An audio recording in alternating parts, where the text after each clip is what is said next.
Allez, les démonstrations, ça continue sur le plateau de Fishing TV, toujours en direct sur le net. Il y a déjà énormément d'audience, les gens sont présents, comme à chaque année. L'année dernière, c'était déjà impressionnant. Et comme l'année dernière, on retrouve des figures qui sont connues dans le monde de la pêche.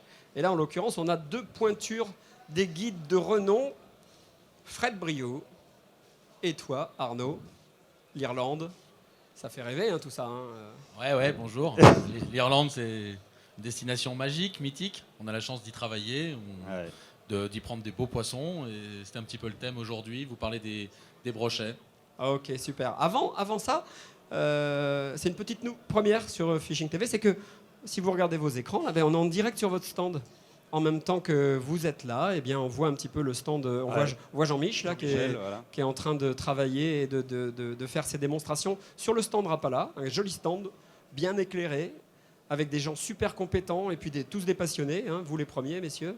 Vous êtes combien sur le stand là? Vous avez une idée, non? On sera 34 en fin d'après-midi pour la journée de demain, qui est le cœur du salon. C'est vraiment le signe que c'est un gros salon, le salon de Clermont, que les visiteurs sont pointus, parce que pour avoir autant de monde, c'est qu'il doit y avoir beaucoup de questions, beaucoup de demandes, beaucoup d'interrogations. Et ça donne du sens, non? Ça donne du sens à ce que vous faites. Hein. Mais il faut admettre qu'il y a quand même beaucoup de pêcheurs, et Clermont-Ferrand, c'est le rendez-vous incontournable des différents pêcheurs. Donc forcément, on les a là, et si Rapala fait l'effort de concentrer autant d'énergie sur un même podium, c'est qu'il y a une raison. Quoi. Ah, regarde, là on voit, c'est Audrey qu'on voit là. Ah oui, Audrey. Là, hop, on va voir avec la presse, hein, ces messieurs de la presse. C'est vraiment un vrai rendez-vous. On voit Thierry là. Vous avez des nouveautés chaque année, vous avez des nouveaux produits, vous avez qui suivent évidemment l'évolution des techniques, hein, c'est ça? Bien sûr. Alors, c'est très clair. Il y a une chose qu'il faut dire, Patrick. Moi, je vais rentrer dans le vif du sujet. C'est-à-dire que ça fait un an que je suis rentré dans l'écurie Rapala, entre guillemets. Ouais. Et Arnaud est on va dire, un ténor à la maison Rapala. Ça fait combien d'années, toi? Ça va faire 14 ans, là, je crois. Donc là, il sait de quoi il parle quand il parle de Rapala. Entre guillemets. Ok, alors oui, c'est une vraie histoire d'amour avec Rapala. C'est une belle marque avec une grande diversité dans les leurres, dans les cannes, dans les moulinets. On a un petit peu tout chez Rapala. C'est une question de cœur aussi. Hein. C'est des poissons nageurs que j'apprécie particulièrement. Voilà, c'est une histoire qui dure. J'espère que ça va pas s'arrêter. On parlait de produits, mais c'est des grandes marques. Hein. On peut les citer, je pense. Hein. Évidemment, Rapala. Tout à fait, oui. Storm, Shimano, Suffix. VMC pour les hameçons, beaucoup de grands noms de la pêche qui sont réunis au sein d'un groupe Rameau, Water Queen. Rameau, Water Queen. C'est vraiment une jolie maison. Ouais, c'est une jolie maison. Alors, un tout petit truc, c'est que souvent les gens disent je pêche au Rapala. Exactement, c'est devenu un générique. Quoi. Voilà, c'est devenu un générique. Les gens ont dans la tête le poisson nageur, mais ils vont dire on pêche au Rapala. Ouais, c'est ça, c'est symbolique. Oui, un leurre, c'est un Rapala. Ok, merci. On va rentrer dans le vif du sujet. Yes. Tu vas monter là-haut. Ouais. Et la thématique, Arnaud, c'est quoi? Alors, la pêche du brochet et les différents leurres qu'on peut utiliser au cours de la saison.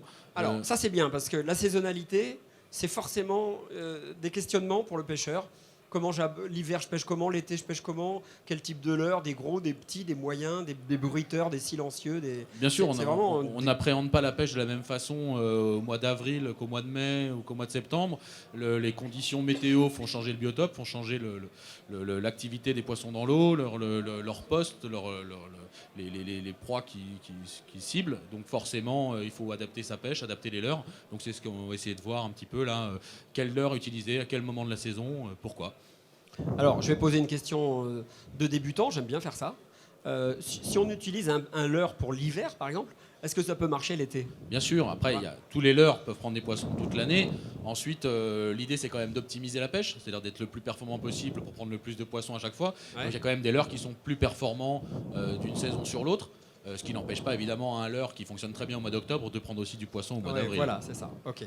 Mais malgré tout, il faut avoir en tête une certaine stratégie d'approche. Quoi. Bien sûr. Il y a une certaine logique en fait, due à l'observation, due à la connaissance du milieu, qui va permettre d'optimiser la pêche.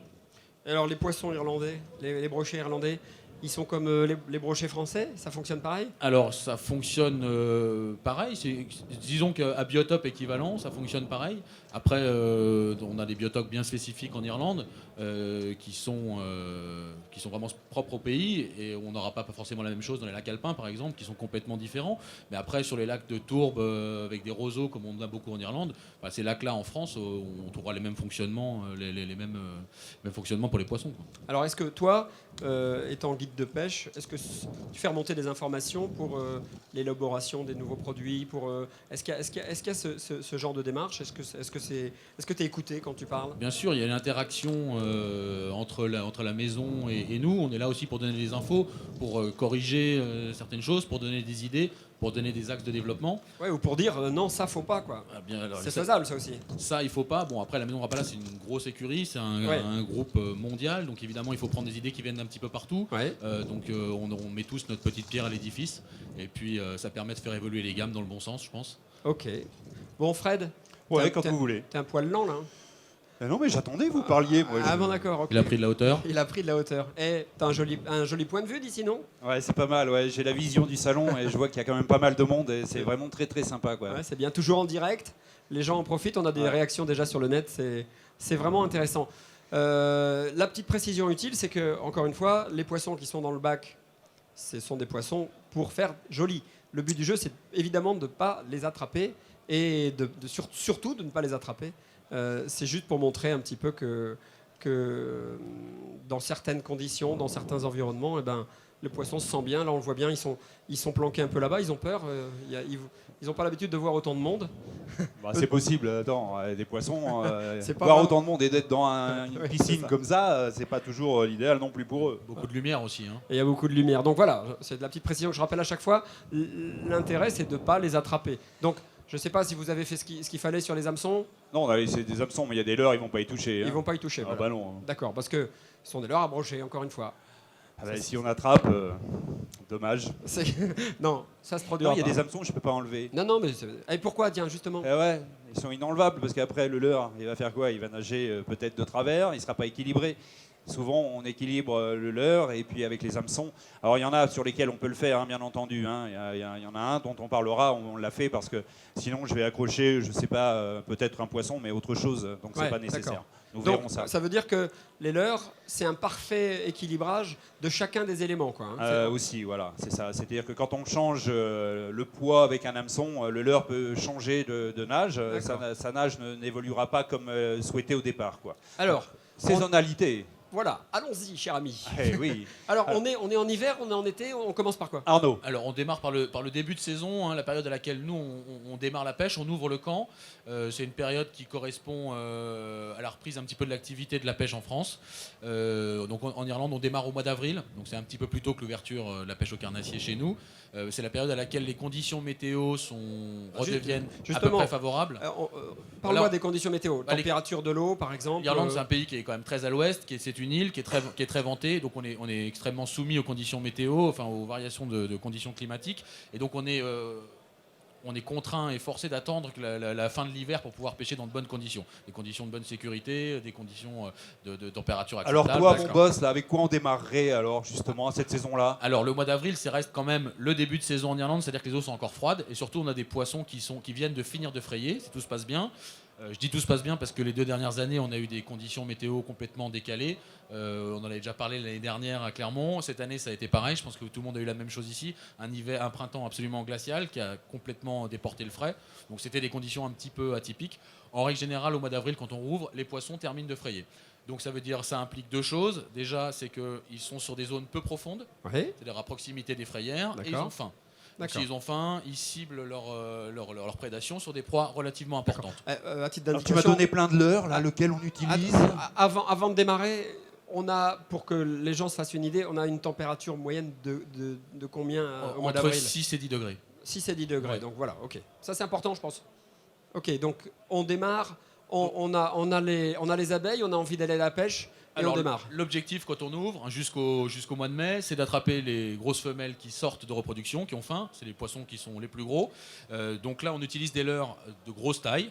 Le shadow, s'il te plaît. Voilà. Donc ça, c'est un leurre de la famille Storm. C'est un qui appartient à la famille des jerk Tiens, minnows. mets-le un petit peu plus à l'horizontale. Regarde sur le petit écran de la Ah caméra. ouais, c'est pas beau Regarde ce que j'ai fait. Voilà, regarde Ah, comme c'est waouh. beau. Ça flash. Hein. Le Shadow.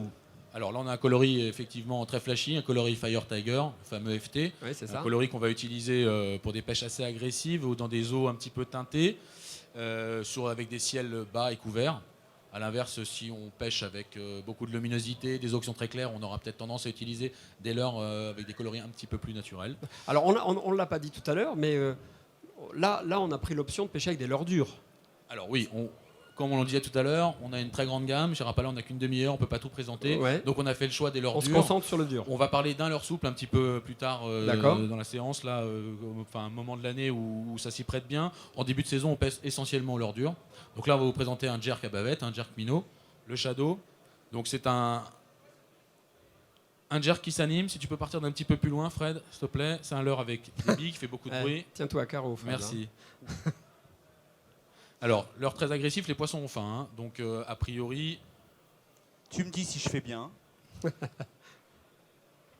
Parce qu'il y a une technique appropriée que Arnaud a parfaitement, pour l'avoir vu en Irlande, je le fais maintenant, mais... Tu maîtrises ça, il m'a dit Fred tout à l'heure. Ouais. Ah bah oui, il m'a embauché en Irlande, c'est pas pour rien, c'est parce qu'il va falloir que je m'arrache. En fait, l'idée, c'est quoi Arnaud, l'idée, c'est de faire quoi on sait qu'on a des grosses femelles, qu'elles n'ont pas mangé. L'idée, la première chose, c'est d'avoir un leurre qui soit un petit peu volumineux, Ouais. d'accord, d'avoir un jerk qui présente une grosse bouchée sur les poissons qu'on faim, qui se déplace pas pour rien. Ouais. Là, on a un leurre bruiteur qui fait beaucoup de bruit. C'est le principe de la gamme Dumbbell, en fait. C'est ça. C'est des leurres avec une bille. avec plusieurs billes qui font énormément de bruit, donc qui attirent des billes qui jouent sur l'oreille interne des poissons et qui les font venir de très loin. D'accord. C'est un leurre qui se twitch, c'est-à-dire qu'on donne des coups de sion dans la canne, d'accord, de façon à décaler sa nage. Est-ce que tu peux faire juste un lancer en récupération linéaire, s'il te plaît, Fred, pour montrer un petit peu la différence? Donc voilà, là il nage ça bouge relativement quand même, hein. ça bouge déjà de l'eau de toute façon en récupération linéaire. Si en plus on l'anime un petit peu, on donne des coups de sion dans la canne, on va voir que le leurre va se décaler à droite et à gauche. Et en émettant, là on ne l'entend pas parce qu'on n'a pas de micro. Alors évidemment, en faisant teinter les billes bien plus fortement que s'il nageait de façon linéaire. C'est ça. Ça c'est la première chose. On va aussi favoriser les éclats lumineux, c'est-à-dire décaler l'heure davantage sur le côté pour montrer les flancs des du effets poisson. d'écaille, Donc des effets de couleur, de coloris qu'on n'aurait pas moins sur une nage linéaire. Ouais. Et puis Il simuler un petit poisson blessé en fait. Le brochet, c'est quelque chose que je dis souvent, mais c'est un poisson assez feignant. Et finalement, plus les leurres semblent faciles à attraper, plus les appâts semblent faciles à attraper, plus les proies sont faciles à attraper. Quand je dis proie, ça peut être aussi bien un gardon qu'un plus petit brochet, etc. En fait, il ne va pas dépenser plus d'énergie qu'il va en récupérer en attrapant là. Naturellement, les poissons ont toujours en tête un rapport gain-dépense d'énergie. S'il faut qu'ils dépensent 200 calories pour attraper une proie qui va leur apporter 150, il bouge pas. D'instinct, il le saura, il ne le fera pas. Alors on me dit en régie qu'il vous reste déjà que 8 minutes. On parle trop. On a trop parlé. Ouais, on parle trop. Donc allons-y juste. On enchaîne. On enchaîne. Une dernière chose, je voulais arriver à ça. Ouais. Pour que cette proie soit facile à attraper, on l'anime de façon à simuler un petit poisson blessé qui sera forcément moins apte à la fuite. Et après, on fait aussi des longues pauses. Moi, trop souvent, ce que je vois, c'est que les pêcheurs pêchent trop vite. Et plus vous faites des longues pauses, plus vous signifiez que votre leurre est facile à attraper et plus vous déclencherez de touche. Et quand je dis des longues pauses, c'est pas faire un arrêt et repartir. C'est compter 3, 4, 5, 6 secondes dans sa tête. Et très souvent, les gens qui arrivent à faire ça s'aperçoivent qu'après une pause de 6 ou 7 secondes, on prend une touche. Ah oui, ça c'est important. C'est très important. C'est super important. Allez, on passe sur un autre leurre. Alors après, disons, donc on avance un petit peu dans la saison, Ouais, voilà. d'accord. Les eaux se réchauffent, on arrive Voilà. au mois de mai. Donc là, on a du poisson blanc qui rentre un petit peu en activité. Les poissons quittent les brochets quittent les frayères. Investissent Situation plus normale, on va plus dire. classique, Plus classique. qu'on peut trouver en Partout. France partout. Le poisson fourrage, lui, il se rapproche, commence à frayer. Donc là, on a des concentrations de poissons blancs qui se font, des poissons qui sont forcément moins gros. Comme les eaux sont réchauffées, les brochets vont accepter de se déplacer plus facilement pour attraper des petits proies. Donc on va suivre cette logique, on va pêcher avec des poissons nageurs plus petits. D'accord. Est-ce que tu peux me mettre le twitch stick, s'il te plaît? Voilà, la même chose. Donc là, on rentre dans un poisson nageur. Toujours un jerk minnow, le même type de poisson nageur. Là, Ouais. on est aussi sur un leurre de la marque Storm. La grosse différence avec celui que vous avez avant, c'est évidemment une taille beaucoup plus petite. La seconde différence, c'est que Là, on voit bien là. ce leurre-là, il est suspending, c'est-à-dire qu'il a une densité équivalente à celle de l'eau. C'est-à-dire que dans l'eau, en fait, il aura tendance ni à remonter ni à descendre, À il l'arrêt. restera en suspension à l'arrêt. D'accord. Donc ça va permettre de faire des pauses encore plus longues. Et de tenter le poisson, quoi. En fait, c'est ça tenter l'idée. le poisson, parce que évidemment un poisson qui passe très très vite, il faut vraiment que le carnassier soit actif.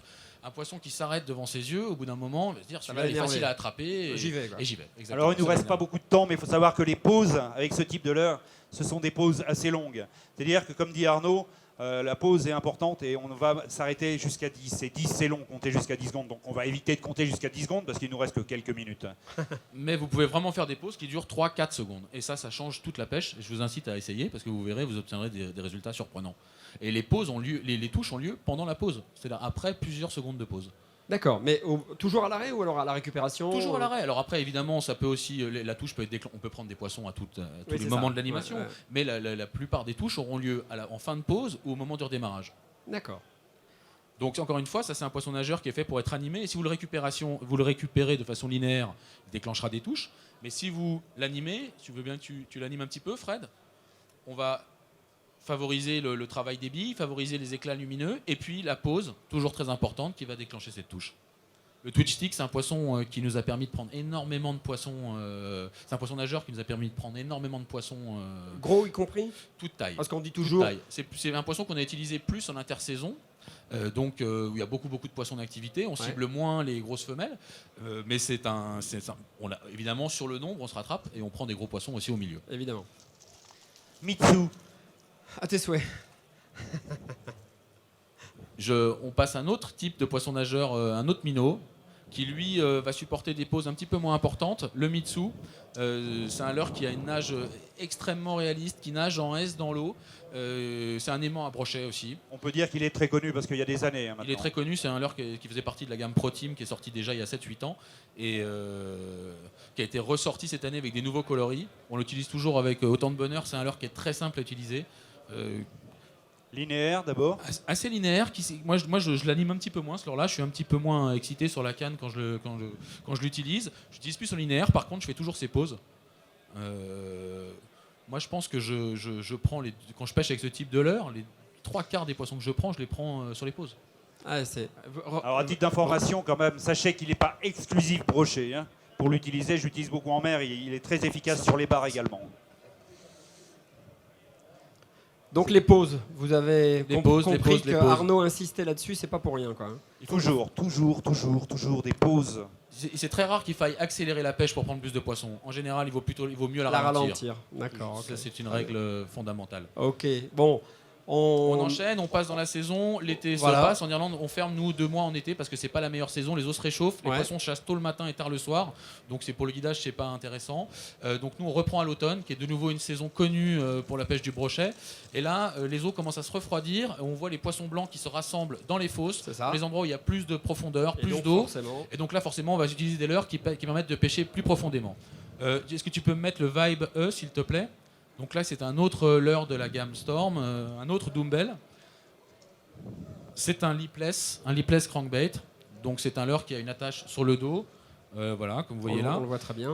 À la base, les lipless crankbaits sont des leurres qui sont des leurres de prospection. Ce sont des leurres qui sont faits pour couvrir du terrain, pour chercher des poissons actifs, couvrir beaucoup de terrain. Voilà, c'est des leurres qui sont faits pour être lancés et ramenés. Lancés et ramenés, c'est pas des leurres qui sont faits pour insister.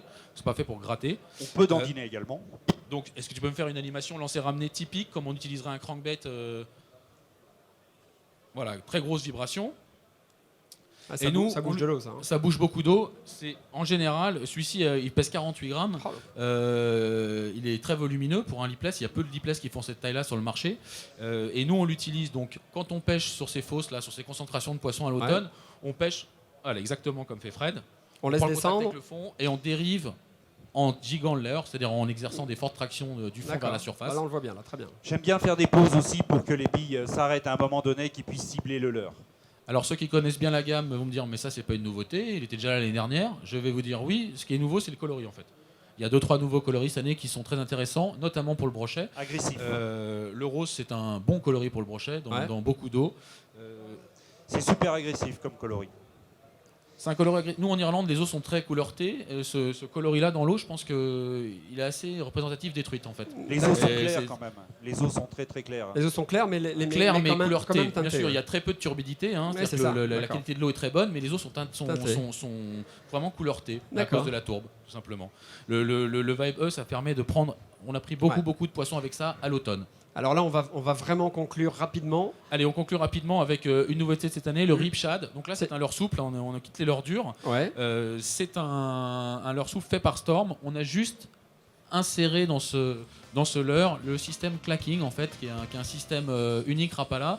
C'est une cage bruiteuse qui a la particularité en fait d'être en métal. Donc c'est une bille de métal qui vient percuter 2 plaques de métal de chaque côté et qui donne des vibrations absolument forcément, d'accord. différentes de tout ce qu'on a ailleurs. D'accord. Donc là, on l'a rajouté dans le leurre souple.